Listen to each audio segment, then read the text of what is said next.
Chapter 8-এ সবাইকে স্বাগত। আমাদের এই চ্যাপ্টারটার টপিকস হচ্ছে ফাংশন। আমরা অলমোস্ট সমস্ত কোর ফিচার্স এক্সপ্লোর করে ফেলেছি। বাকি ছিল ফাংশন। সেটা আমরা এই চ্যাপ্টারে কভার করব। আবারও ফাংশন কিন্তু আমরা ডিটেইলসে কভার করব না। এই চ্যাপ্টারটার পরবর্তী থেকে শুরু হবে ফাংশনাল প্রোগ্রামিং। তখন আমরা ফাংশনের এ টু জেড জানবো। এই চ্যাপ্টারে শুধুমাত্র আমরা কিভাবে একটা ফাংশন ডিফাইন করতে হয়, অ্যাকচুয়ালি ফাংশন কি, তারপরে ফাংশন কিভাবে ডিফাইন করতে হয়, ফাংশন এক্সপ্রেশন কি, ফাংশন কিভাবে ইনভোক করতে হয়, কিভাবে ফাংশন আর্গুমেন্ট পাস করতে হয়, বা আর্গুমেন্ট কি, প্যারামিটার কি, কিভাবে একটা ফাংশন থেকে কোনো ডেটা রিটার্ন করতে হয়, এই বিষয়গুলো মূলত আলোচনা করব। এবং এই বিষয়গুলো যখন কভার হয়ে যাবে তারপর থেকেই কিন্তু আমরা ফাংশনাল জাভাস্ক্রিপ্টের পার্টটা কভার করতে পারবো। আর আমি কিন্তু অ্যারের চ্যাপ্টারেই বলেছিলাম যে আমাদের অ্যাডভান্স টপিকস শুরু হতে যাচ্ছে। তো ফাংশনের টপিক্সটাও বা ফাংশনের চ্যাপ্টারটাও যথেষ্ট অ্যাডভান্স একটা চ্যাপ্টার। সো আপনাদেরকে কি করতে হবে, কনসেন্ট্রেশনের সাথে খুব ভালোভাবে ব্যাপারগুলোকে বোঝার চেষ্টা করতে হবে। কারণ আজকে যে টপিক্সটা নিয়ে আমি কাজ করতে যাচ্ছি বা আপনাদেরকে শেখাতে যাচ্ছি, সেই টপিক্সটা আপনার ইন্টার লাইফে সব সময় কাজে লাগবে। সো একজন বিগিনার সহজে বুঝতে পারে না যে কোথায় একটা ফাংশন ব্যবহার করা উচিত, আর একজন এক্সপার্ট খুব সহজেই অনেকগুলো লাইনের কোডকে ছোট ছোট ফাংশন দ্বারা ডিফাইন করে মাল্টিপল ইউজ করতে পারে। এটাই মূলত একজন এক্সপার্ট এবং একজন বিগিনারের ভেতরে ডিফারেন্স। সো আপনি যদি ফাংশনটা ভালো মতো বুঝতে পারেন, এর ইউজ কেসগুলো বুঝতে পারেন, তাহলে কিন্তু আপনার একজন এক্সপার্ট ডেভেলপার হতে বা এক্সপার্ট প্রোগ্রামার হতে খুব বেশি টাইম লাগবে না। এত কথা বলছি ফাংশন সম্পর্কে, তো ফাংশন কি সেটাই আমরা এখনো জানি না। তো হোয়াট ইজ ফাংশন, এই কোশ্চেনের উত্তরটা আমি কিভাবে দেব? আমি বলবো ফাংশন হচ্ছে একটা মেশিন। ওকে, যেই মেশিনের দুইটা পার্ট আছে, অ্যাকচুয়ালি দুইটা না, তিনটা পার্ট আছে। ওকে, একটা হচ্ছে ইনপুট, একটা হচ্ছে আউটপুট, আর একটা হচ্ছে প্রসেসিং। টোটাল তিনটা ইউনিট আছে। সো একটা জায়গায় আমরা কোনো না কোনো ডেটা বা কোনো না কোনো ইনগ্রেডিয়েন্টস ওই মেশিনটার ভেতরে দিয়ে দেই। দিয়ে দেওয়ার পরে প্রসেসিং পার্টটাতে সে ওই ইনগ্রেডিয়েন্টসগুলো নিয়ে কিছু একটা করে। কি করে আমরা জানি না। যখন আমরা একটা ফাংশন ডিফাইন করব তখন আমরা জানবো, কিন্তু যারা এই ফাংশনটা ব্যবহার করবে তারা মূলত জানবে না। তাহলে কি কি হলো? একটা হচ্ছে ইনপুট, যেখানে আমরা কোনো ইনগ্রেডিয়েন্টস দিব। প্রসেসিং ইউনিট, যেখানে ওই ইনগ্রেডিয়েন্টস নিয়ে কোনো একটা কিছু ঘটবে, কি করবে সেটা আমাদের ফাংশন জানে বা আমাদের মেশিন জানে। যখন ওই প্রসেসিংটা কমপ্লিট হয়ে যাবে তখন সে একটা নতুন কোনো একটা ডেটা আউটপুট দেবে, এক্স্যাক্ট নতুন কোনো একটা কিছু আউটপুট দেবে। এটাই হচ্ছে মূলত একটা ফাংশন। ওকে, ফাংশনের মূলত দুইজন ইউজার থাকে। একজন হচ্ছে যে ফাংশনটা ক্রিয়েট করবে, আর একজন হচ্ছে যে ফাংশনটা কল করবে। রিয়েল লাইফে আপনিই দুইজন, কিন্তু এমনও হতে পারে যে আপনি ফাংশনটা ক্রিয়েট করছেন কিন্তু আপনি ফাংশনটা ব্যবহার করছেন না, যেমনটা থার্ড পার্টি লাইব্রেরিগুলোর ক্ষেত্রে হয়ে থাকে। আমরা অলরেডি স্ট্রিংয়ের অনেক ফাংশন দেখেছি, আমরা অলরেডি ম্যাথমেটিক্সের ফাংশন দেখেছি, ডেট টাইমের ফাংশন দেখেছি। এইগুলো কোডগুলো কিন্তু আমরা কিন্তু একটাও নিজেরা তৈরি করিনি। কি হয়েছে, কেউ না কেউ তৈরি করেছে, সেই তৈরি করা কোডটা আমরা ব্যবহার করেছি, জাস্ট কল করেছি। আমরা জানি না কিভাবে কোডগুলো কাজ করছে, কিন্তু আমরা কল করলেই কাজ করছে। সো তাহলে দুইটা অংশ থাকে। আমরা শুধু জানি যে যেই থার্ড পার্টি ফাংশনগুলো আমরা ব্যবহার করছি সেক্ষেত্রে আমরা শুধু জানি যে এখানে আমাদের হয় একটা ইনপুট দিতে হবে, এ আমাদেরকে একটা আউটপুট দিবে। এই প্রসেসিং ইউনিটটা পুরোপুরি হিডেন ফ্রম আস, আমাদের থেকে এটা পুরোপুরি হিডেন করে রাখা হয়েছে। এই যে ব্যাপারটা, এটাকে বলা হয় অ্যাবস্ট্রাকশন। এবং ফাংশন হচ্ছে খুবই বেসিক লেভেলের একটা অ্যাবস্ট্রাকশন। ফাংশনের মূলত কাজটা কি? ফাংশনের মূলত কাজ হচ্ছে আপনাদের রিপিটেটেড কাজগুলোকে রিডিউস করা। তাহলে কি ফাংশন লুপের মতো? আমরা যখন লুপ শিখেছিলাম তখনও আমি বলেছিলাম যে লুপ হচ্ছে রিপিটেটেড কাজগুলো রিডিউস করবে। তাহলে লুপ আর ফাংশন কি সেম?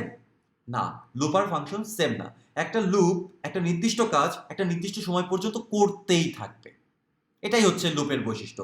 যদি আপনি টাইম লিমিট বলে না দেন, যদি আপনি বলে না দেন যে কতবার লুপটা চলতে হবে, তাহলে সে ইনফিনিটি টাইম পর্যন্ত চলতেই থাকবে, চলতেই থাকবে, চলতেই থাকবে, চলতেই থাকবে, যেখানে আপনার কিন্তু কোনো কন্ট্রোল নেই। হ্যাঁ, আপনার কন্ট্রোল আছে কতটুকু, আপনি টাইম মতো এটাকে ব্রেক করতে পারবেন কোনো একটা কন্ডিশনের উপরে ভিত্তি করে, তাও কোনো না কোনো কন্ডিশনের উপরে ডিপেন্ড করতে হচ্ছে। সো আপনি ডিরেক্টলি এর ওপরে হস্তক্ষেপ করতে পারছেন না। ফাংশন ওই রকম ব্যাপারটা না। ফাংশনেও আমরা কি করব, যেই কাজগুলো বারবার আমাদের করা লাগে সেই কাজগুলোকে একটা জায়গায় নিয়ে আমরা একটা ফাংশন বানাবো। এই ফাংশনটাকে আমরা যখন খুশি তখন ম্যানুয়ালি কল করব। যেমনটা একটা ডেট বের করার ফাংশন। সাপোজ আমরা কোন বছরে বাস করছি, আমাদের কারেন্ট ইয়ারটা কত, সেই ইয়ারটা বের করার একটা মেথড আছে, তাই না? সো আমরা যদি একটু দেখার চেষ্টা করি, var date is equal to new date, date dot get full year, এই মেথডটা কল করলে কি হবে, এই মেথডটা কল করলে বর্তমান বছরটা দেখা যাবে। এখন দেখেন তো, এই কাজটা আমাদের অসংখ্যবার করতে হবে না? হতে পারে সেটা একটা প্রজেক্টে একবার বা দুইবার ব্যবহার করা লাগছে, কিন্তু এমনও তো হতে পারে যে আপনি যে পরবর্তীতে 10টা প্রজেক্ট করছেন, সেই 10টা প্রজেক্টেই আপনার এই ফুল ইয়ারটা পাওয়ার দরকার হতে পারে বা বর্তমান টাইমটা পাওয়ার দরকার হতে পারে। শুধু তো আমি আপনার এক্সাম্পলটা দিলাম, পৃথিবীতে এরকম হাজার হাজার লক্ষ লক্ষ কোটি কোটি ডেভেলপার্স আছে যাদের প্রতিনিয়ত এই সেম ফাংশনালিটিটা দরকার হতে পারে।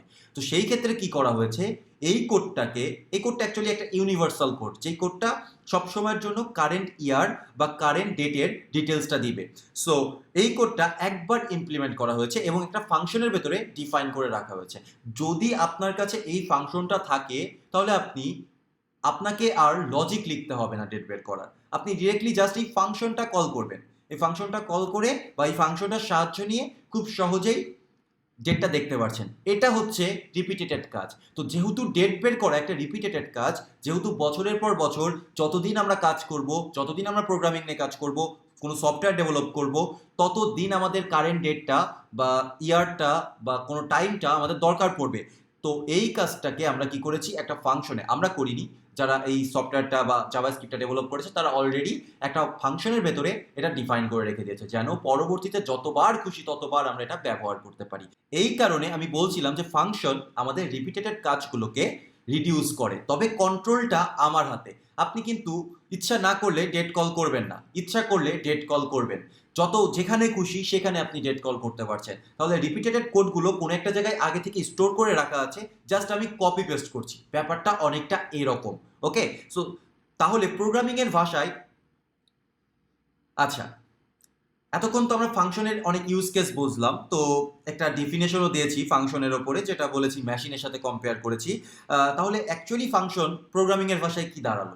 প্রোগ্রামিংয়ের ভাষায় ফাংশন হচ্ছে একটা কোড ব্লকস, যেই ব্লকসের ভেতরে আমাদের কিছু কোড থাকবে। এই কোডটার ভেতরে আমরা বাইরে থেকে ডেটা ইনপুট দিতে পারবো। ওকে, বাইরে থেকে আমরা ডেটা ইনপুট দিতে পারবো। সাপোজ আমাদের একটা মেশিন আছে, যেই মেশিনটা 10টা নাম্বার যোগ করতে পারবে, বা একটা অ্যারে, যত বড় অ্যারেই থাকুক না কেন, সেই অ্যারের যতগুলো নাম্বার আছে সবগুলো নাম্বার যোগ করার ক্যাপাসিটি রাখছে। যত নাম্বারই থাকুক না কেন ততগুলো নাম্বার বা একটা অ্যারের পুরো নাম্বার যোগ করার ক্যাপাসিটি সে রাখে। তাহলে বাইরে থেকে আমরা যখন এই অ্যারে মানে ফাংশনটাকে কল করব, বা থার্ড পার্টি কেউ যখন এই ফাংশনটাকে কল করবে, সে বাইরে থেকে একটা অ্যারে দিবে যেখানে কিছু নাম্বার আছে। শুধুমাত্র সে অ্যারেটা দিবে, প্রসেসিংটা আমরা আগে থেকেই করে রেখেছি, তাকে নতুন করে প্রসেসিংটা করতে হবে না। ভিতরে প্রসেসিং হয়ে যোগফল বের হয়ে যাবে এবং ফাইনালি সে আউটপুট হিসাবে যোগফলটা পাবে। এটা হচ্ছে মূলত একটা ফাংশন। আসলে এভাবে বলে কয়ে বোঝানো খুবই টাফ বিষয় ফাংশনের ব্যাপারটা। আমরা কি করব, আমরা নেক্সট ভিডিওতে ফাংশন ডিক্লেয়ার করে ফাংশনের ব্যবহারটা বোঝার চেষ্টা করব।